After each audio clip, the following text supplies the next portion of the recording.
Hey everybody, Jay Socol here, and welcome back to All Up in Your Business. We have taken several months off due to the pandemic, but we are back at it, this time with a special mini-series. It's going to be 4 episodes that focus on the city's proposed budget for fiscal year 2021. So you might call it All Up in Your Budget.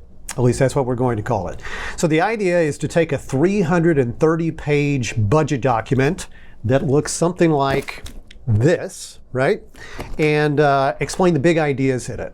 The changes caused by COVID-19, how sustainable we think those are, and what it means to our residents.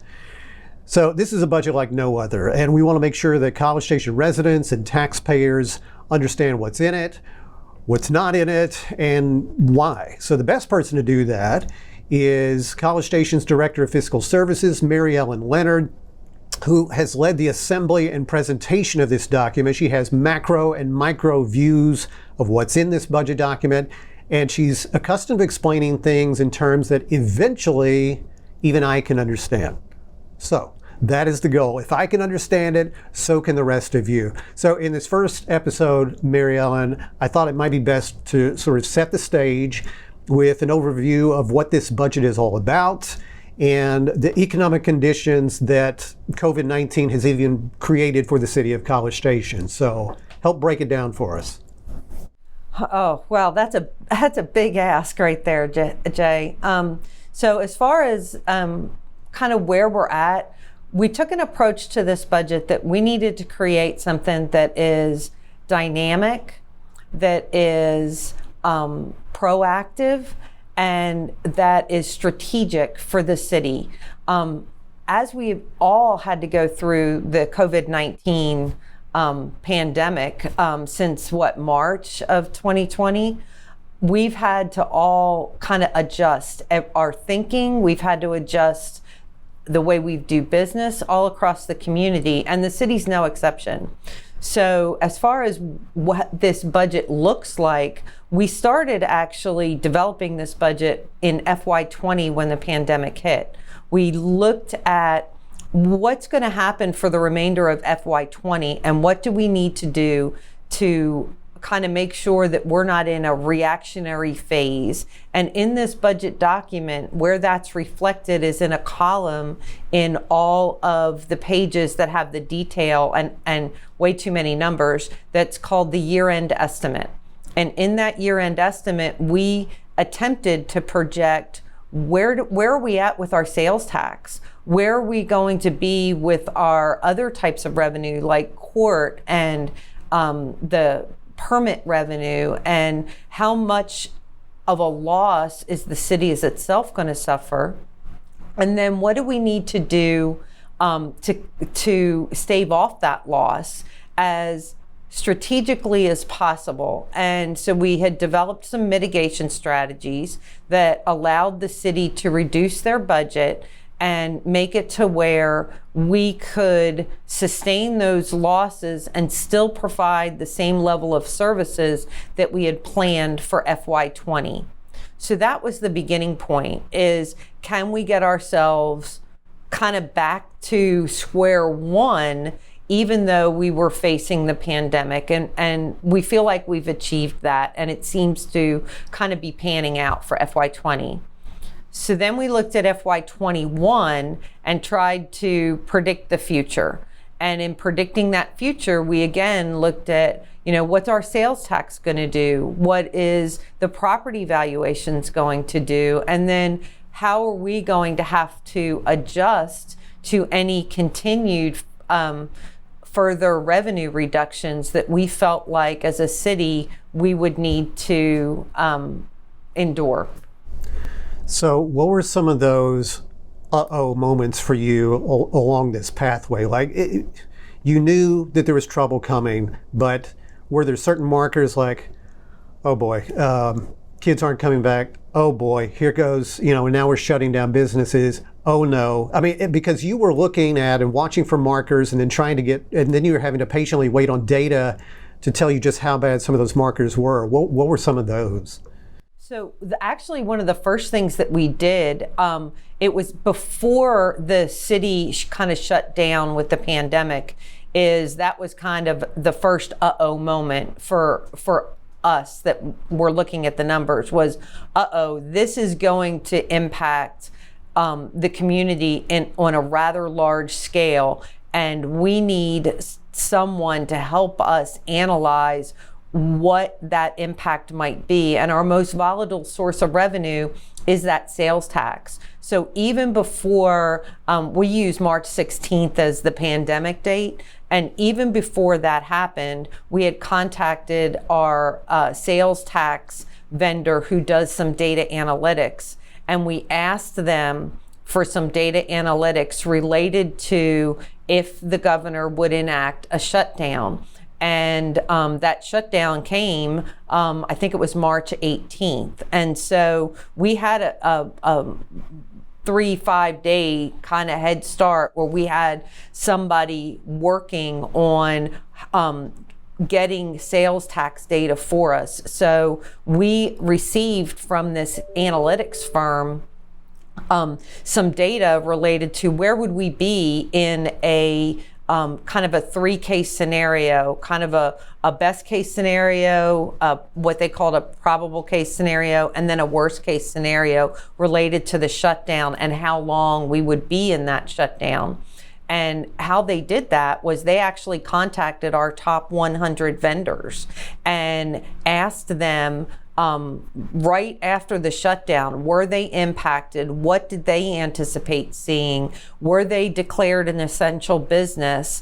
And what the community then felt like from a business perspective the sales would be. And we used that model then to project out our initial FY20 kind of impact with those 3 versions. And thankfully our top 10 vendors, all but one of them was still open. So that was kind of the first uh-oh moment, was the rumors of the shutdown. And then we reacted, well, we tried to be proactive prior to that shutdown. I think the next kind of uh-oh moment was, yeah, this is a lot longer than 2 weeks. And when it became, yeah, this is a lot longer than 2 weeks, and we still, from a city perspective, still had to conduct business. And does everybody, can everybody even work remotely? And what does that look like? And what do our revenues look like from a remote standpoint? It became a little bit of a longer, larger picture related to what that sales tax would be. And then when A&M, obviously, they're such a big player in town. I mean, what they decide impacts everyone, and their decision related to having no new student conferences all summer and no summer camps, then that impact for us from a city perspective basically is an all summer long impact. The last kind of uh-oh moment has to do with the students coming back and the football season. Those are 2 primary drivers of sales tax and the economy in this community. And what does that look like? And until yesterday, there wasn't any information related to what was going to happen and what was football even going to look like. So we developed the budget with those 3 scenarios as far as what's a best case scenario, meaning, you know, everything's closer to back to normal. A probable scenario that, you know, some kids will come back, some won't. We'll have some football, some we won't have some. And then a worst case scenario of, you know, we're still in this pandemic pseudo shutdown, no football, not a lot of students, and what would that look like for the city? So everything works together. Everything that's happening now will in some way influence what we're able to do in the future. But for you in upstairs with all the fiscal and budget folks, what has been sort of easy to do and what has been more difficult or impossible to do? It was throwing on the brakes for FY20 relatively easy to do and to sort of downshift the city organization into a very different gear, or or is somehow that a lot more difficult than it sounds, knowing that trying to read the tea leaves for FY21 is also very difficult? Well, it was a lot more bumpy than it sounds, unfortunately, and I think that has to do with a lot with what everybody is struggling with. Is your way of operating is different. I couldn't walk down the hall and get an answer related to kind of more detail from one of the analysts, because they were kind of scattered to the winds, and I couldn't walk down the hall and talk to the city manager's office about strategy options because they were scattered to the winds. So just that communication between everybody made developing anything and getting anything coordinated, I think, that much more challenging. But I think everybody also rose to that challenge, or we wouldn't have had a document, and we wouldn't have something that is strategic and proactive to head into FY21. So I think everybody realized the importance of doing what we needed to do. But it was a lot harder than it might sound. So I think we're going to talk about this more as we go through these little mini-series episodes. But I think one of the key words that I've heard you use over and over about what this budget represents is flexibility. And so, before we do deep dives into revenues and expenses and things like that in future episodes, talk about what you mean by this budget, this proposed budget containing flexibility. So to me, the flexibility means a budget is just a plan. So it's what we think we can achieve kind of moving forward. And the first thing that we did was we planned for the worst case scenario. We developed this budget assuming that, or trying to assume that there would be no football season. And the fall sales tax revenue, which is significant for the city, just wouldn't materialize. And then we developed strategies to say, okay, if that worst case scenario is truly happens, how are we going to make sure that we can provide as much as we possibly can? And that was where we have this thing called a budget congress, where all of the departmental leadership, so the directors of each of the departments met, and they provided input from their particular department about things, if in the worst case scenario, they felt like they could continue hanging on for this year, so that we could contribute to the community, the service level, or not impact the service level for at least this year, and wait and see. And so that's what the flexibility is planning for the worst, hoping for the best, and having strategies to be able to kind of mitigate what that worst case might be. And then we also kind of brainstormed what other strategies are out there that, if our worst case scenario is, if there's something worse than what we currently think is worse, are we going to be able to sustain that? And so we still have other things that we've thought about that we know we can do. We just didn't build them into the budget, because I don't think anybody wants to predict we're in this situation for 5 years. So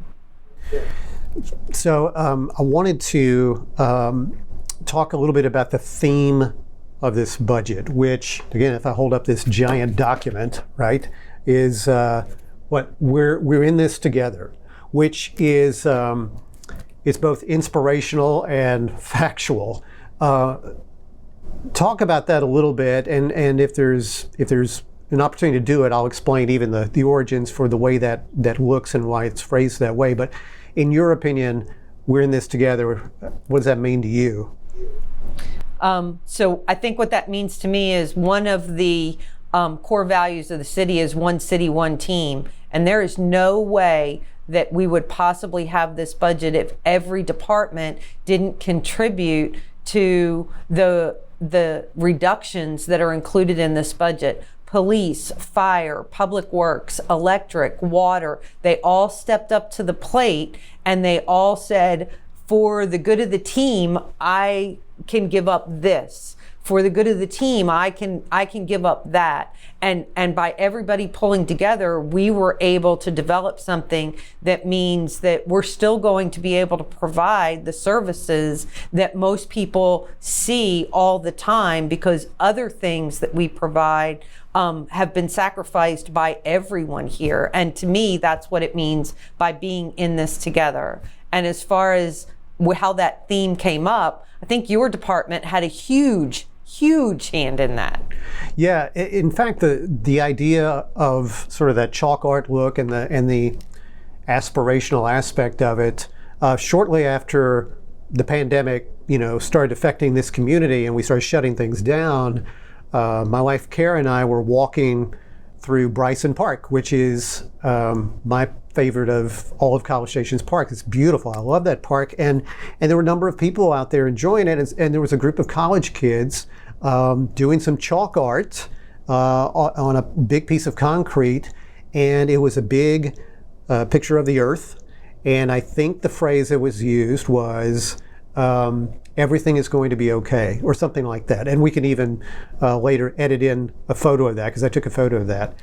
And I felt like at that very moment, I really needed to see that and I needed to hear that. And that sounds a little trite, but at an emotional moment early on in this pandemic, when we didn't know much about anything or what was going to happen, I needed that. And so as you and I started talking about a theme for this particular budget document, that kept standing out. And so we modified it a little bit, but that's really why I think it looks the way it does and it says what it says. And the cuts you're talking about, again, we're going to get into some of that in these future episodes, but the cuts you're talking about, all of these departments making, police, fire, public works, parks, planning, and so forth, these are not insignificant cuts. They're big dollars and endeavors and staff and so forth represented by these cuts. And so if we wrap this up, if we wrap up this sort of introductory episode, I'd like for you to kind of characterize with an elevator pitch of sorts of what this budget represents, what it is, the dollar amount, maybe the magnitude of a decrease that we're going to be talking about, some big takeaways in terms of rates and all that, just the information that will set the stage for our future discussions. So some of the big items that are in this budget is it's a $312 million. There is a total of about, hang on one second. You're supposed to know all this from heart. I know, and I don't. It's about $266 million that's in what's called operation maintenance. That is police, fire, parks, public works, water, electric, sewer, all of that. And then there is another about $46.7 million that's in capital projects. And every single one of those budgets has been gone through in a detailed manner and decreased. For like police and fire, they have decreases related to overtime and positions that they think, okay, I can live without this position for a year. Parks went through all of their programs and said, okay, if we're not having football, we're not doing these fall sports. And they went through program by program and offering by offering to get decreases. The overall decrease of the budget is about 8.3%.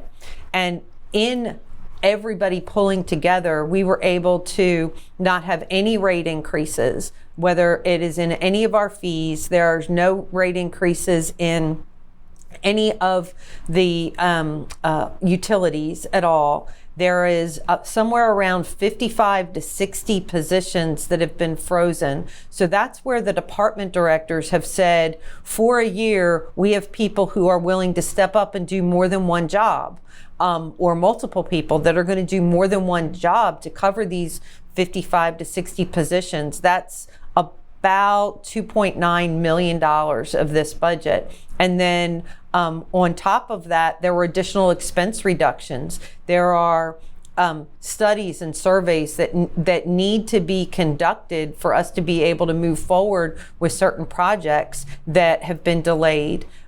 We've come up with some creative solutions and alternatives to try and help the hotel industry that has been dramatically impacted in this town, to come up with alternatives. And we looked at the capital program. What things can we move around? Where can we find savings to get things done?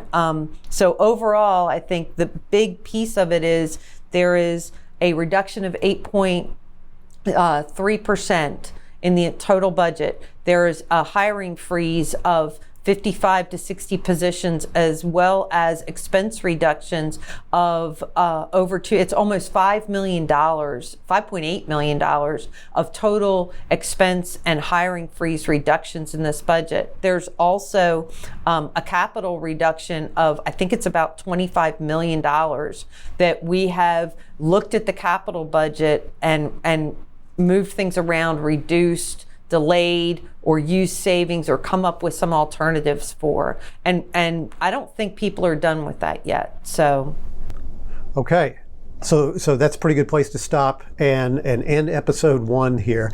So we hope it's been helpful in terms of explaining the conditions that have led to framing up this proposed budget. In episode 2, we'll start diving into the revenue scenario a little bit deeper, where dollars come from that allow us to deliver services, and what happens if those revenue sources are drastically reduced. So thanks very much, Mary Ellen, for getting us started with episode 1. I'll see you again on episode 2. And thank you everyone for listening to All Up in Your Budget.